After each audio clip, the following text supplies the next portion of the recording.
everybody. This is Dan Beenken with the Family Business Forum at UNI. Today, I'm joined by Todd Sommerfeld of Kreg Tool in Huxley, although I think you guys are moving fairly soon to Ankeny area. So good luck with that move. I hope everything goes well there, Todd. Excited to have you on today. I think you can represent a great expertise for us in the realm of next generation leadership development. You can speak from the standpoint of having been a next generation person within your own family company and now being the current generation leadership of that company. I think our audience will be excited to kind of hear some of the things that you're doing and some of the mentoring types of things that you've worked on. So with that, Todd, maybe I'll just have you kind of introduce yourself to us a little bit if you could, and your background and what you're doing now. Yeah, sure. Thanks, Dan. You said I'm second generation owner of Kreg Tool company here, and Kreg Tool is 30 years old this year, and this will be my 20th year with the business. So, all right.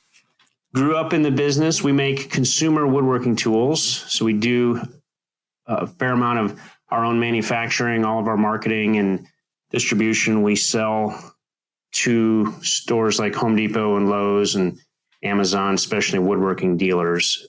So all of our manufacturing is on our own product, and a fair amount of sourcing as well in the consumer goods space.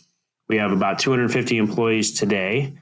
So when I started 20 years ago, there's about 15 employees. Oh, wow. Okay. Background. I went to UNI, as you know. Woohoo! Go Panthers! All right. Got an accounting degree. I spent 7 months in public accounting, and then I joined the family business. So I've had a long storied career there. Okay. Yeah. Okay. Opportunity to do a lot, see a lot from a smaller kind of startup company in our backyard to, by the time I started here, it was a sustainable company. My big goal when I started was to continue to grow the business and build things in place for the long-term future. My parents had started a company and were kind of hopeful and felt blessed to be in business this year, and just hoped we'd be in business next year. And I said, well, I'd like to do what we can to build for the future, build as much as we can an ongoing sustainable business. So I've spent a lot of time trying to grow a business and been able to do that here at Kreg for the better part of 20 years, growing systems and processes and people. And so I've learned a lot along the ways about not only business planning and development and management, but a lot of business succession. So my parents are now fully retired and out of the business. Their shares have been purchased by an ESOP. And so I've done not only business growth and development, but a lot with business succession planning from the first generation, done a fair amount of it, second generation. And so quite a bit for somebody my age. I'm 43 now. So. All right. Sounds like we should have you on again sometime to talk about ESOPs. But for now, we'll talk through this. I appreciate it. So I know one thing that you do, Todd, as maybe it's a sideline and a way to give back even to the community of family-owned companies to some extent. But I know you do a little bit of mentoring with next generation leaders of family-owned companies. Kind of talking to them as you've been in their shoes, and now you're kind of in their parents' shoes, so to speak. And can you talk a little bit about the things that you try to address and go over and the way you approach things from that standpoint with that type of work? Sure. Yeah. I've got two relationships where I've got mentors or folks I'm mentoring that are second or third generation in the business, and they're younger, about 10, 15 years younger than me, and looking to take over at some point in the future. And so the leaders of those organizations. In one case was the individual's dad that I was in CEO group with, and then another one that I was in a CEO group with as well. So they connected me with, the future generation of these organizations. And I think, what I try to do there is just share what I've seen and what I've learned over the years. And what I enjoy about it is there's a lot of the business consulting aspects of it. And there's a lot of good business consultants out there. One of the things that I've really focused on is just the I'd say the emotional maturity, the kind of the softer skills and mindsets that go into leading, and really try to talk through that with the folks that I'm meeting with, and grow them in that regard. Because I think a lot of times people are looking for what are specific skills, what are specific marketing or product acumen type things. Yeah, and those are all good. But I really think that one of the things I learned early on is those things I can kind of learn and figure out. It's leading people that hasn't always worked the way I thought it should. I'm very logical and rational, and I find that leading people is not a logical and rational thing. So most people aren't logical and rational, right? Yeah. Okay. So just helping with that. And I think I'm able to do that in a way that is emotionally a little disengaged, not disengaged, but emotionally not as tied to the business as a parent would be to their son in one case, and just different perspectives for others that I think is valuable. And I think that's where the people that connected me saw that there'd be value in that. Okay. That learning. Sure. I mean, if we take that a step further to yourself, what are the things that you wish maybe, or that you would have told your younger self as you kind of were developing as an executive in leadership of a family-owned company? Are there things like that come to play that you now pass on to these other folks, or is that not necessarily how it works? No, that's a lot of it is just hindsight's 2020, and so learning, getting context for things that I didn't have full context of has been helpful, and I think that's one of the things that leaders can do. It's not something that I had a lot of in this business. So I was leading a business from a younger age to a place that my parents didn't have visibility to. They just didn't lead, and so what I didn't do is find folks. Ultimately, I found folks, but I wasn't strongly encouraged by, let's say, my dad to go out and find folks that were, if you want to be bigger or different or grow, it's helpful to have folks that have been there and done that. And so I think over the years, what I've done a lot of is just reaching out to, whether it's consultants or coaches, and really trying to learn. Okay. So I have valued that and learned a lot and developed a lot for that. So I think it's definitely something that if I, in a situation where I can add value from a perspective, I think it's definitely something we as the business community can do to strengthen and bring up the future generations of leaders in the state. Okay, cool. Kind of with that then, Todd, I know you have kids, and maybe you could kind of describe for us, how many ages and that kind of thing, but how are you bringing them up to kind of be a proactive parenting leader to them about family business and being a business family type of thing, if you know what I mean? You bet. Yeah, some I've spent a lot of time thinking about. So my kids, my oldest daughter will turn 16 here in about a month.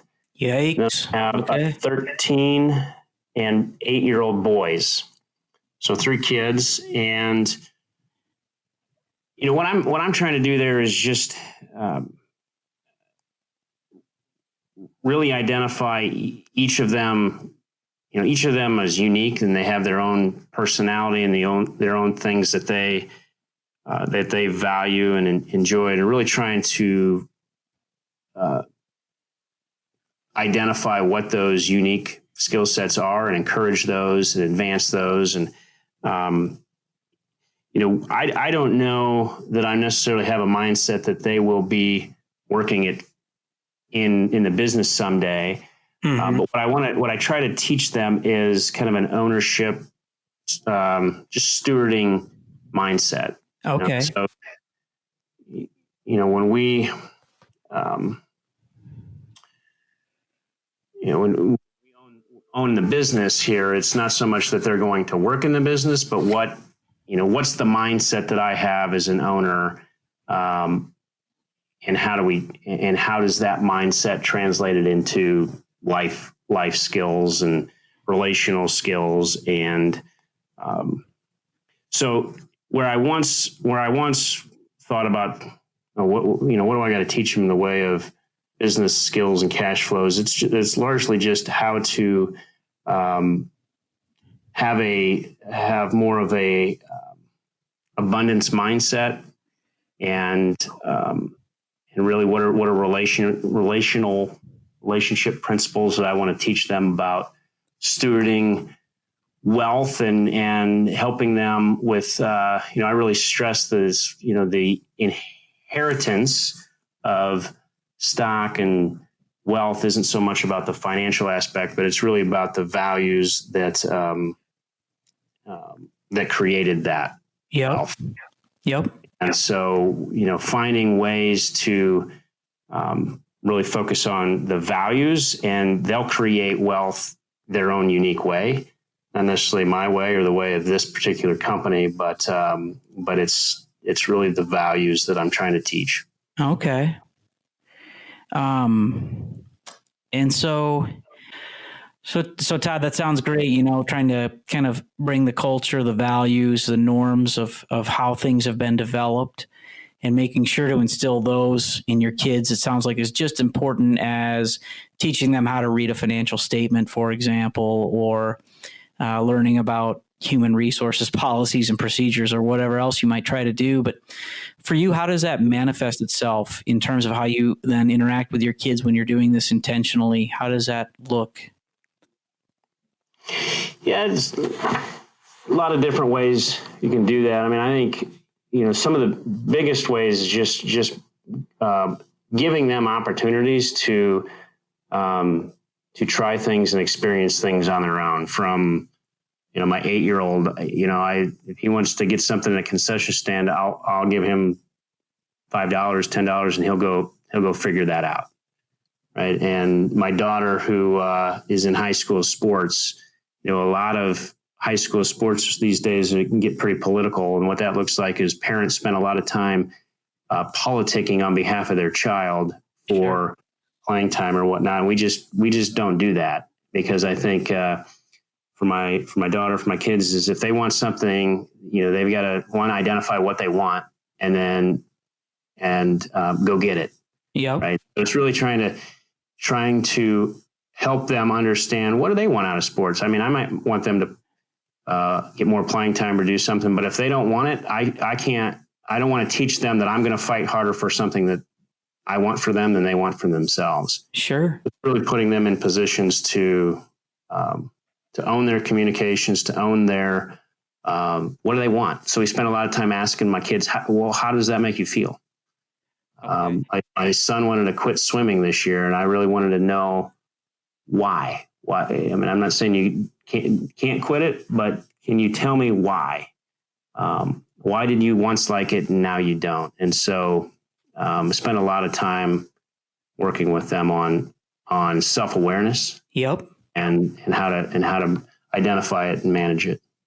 Oh, that's great. The self-awareness topic is big because so this fall we're launching a next generation leadership development group. And so we're going to be working with a lot of these next gen leaders of Iowa family-owned companies in kind of a cohort style. And a big focus of that is going to be about who are you and who are you not type of things, and self-assessment work, 360 assessment work, trying to help them figure out, I'm not my mother or father, and this is who I am, and how does that relate back to the company type of thing.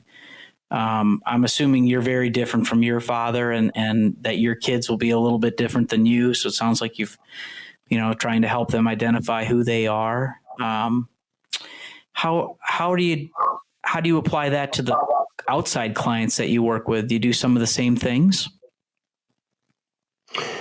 Yeah, well, I think foundationally, that's at the root of a lot of behavioral leadership practices. So when you talk about identity, I think I spent a lot of years performing for an identity, and through just growth and learning and some healing emotionally, I've learned to find security in my identity and really perform from my identity, not for one. And I think that's kind of at the heart of, how I try to parent and how I try to mentor folks, is really mentoring or coaching in terms of what are you saying inside your own head, that I can help reflect and bring awareness to, ask questions around, that really gets to your mindset and what that inner voice is saying. Sure. That's hallmark stuff there, Todd. Not from your identity, or not for an identity, but from your own established identity. Yeah. Meaning not what you want the outside world thinking they are wanting you to look like and act like, but who you are as a person anyway, and that's just going to be what it is, type of thing. That's the idea. Okay, that's cool, man. I love that. Any other parting shots you got for us in our family-owned businesses that are listening today? I don't know. I just keep up the good work and keep learning, keep growing. And one of the things is from a growth standpoint, you're never growing if you're not slightly uncomfortable. So find situations, whether it's coaches or mentors, and help them make you a little uncomfortable so you can grow. I got one last question for you, Todd, because this is something that I see with clients or folks that we interact with, is some of them are more willing than others to maybe look at what's going on in the outside world around them. And the outside world could be anything from their industry to a consultant, a peer group, advice from folks that they normally wouldn't get advice from.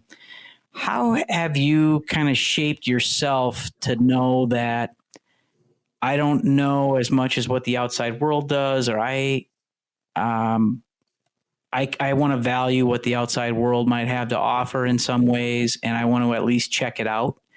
You know what I mean by that? I know you've done a lot of things in your career as an executive to kind of plug in, and I'm just wondering how you develop the, I guess, the need or the desire to go after that and seek that out and know that it was a good use of your time. Yeah, I think part of this, I'm just wired to learn. And so I have a desire to learn and to grow. I think some of that is being willing to put yourself in a position where, I think some people I see, they don't want to admit that they don't know something. Yeah. And so I think permission to, we're not supposed to know everything, and you can't know everything. And I personally am a fan of investing in my own growth. And so when I find coaches or consultants, when I spend the money, I do so for a holding myself accountable to doing some things that I wouldn't naturally do on my own. So I haven't always, I can't say that every consultant I bring in, I fully agree with or understand, but I'm paying them for a reason. And over the years, they're, letting them run things the way they want. I have often grown and learned in that process. Okay, cool. It's just the willingness to be open, have an open stance to learning. Hey, Todd, this has been great. I'm glad you had the time to take to kind of go through this, have a little conversation with us about your viewpoints, both as someone who was developed as a next generation leader, and then now someone who is developing others as next generation leaders in their companies. Thanks for coming by today, Todd, and go Panthers, right? So thank you.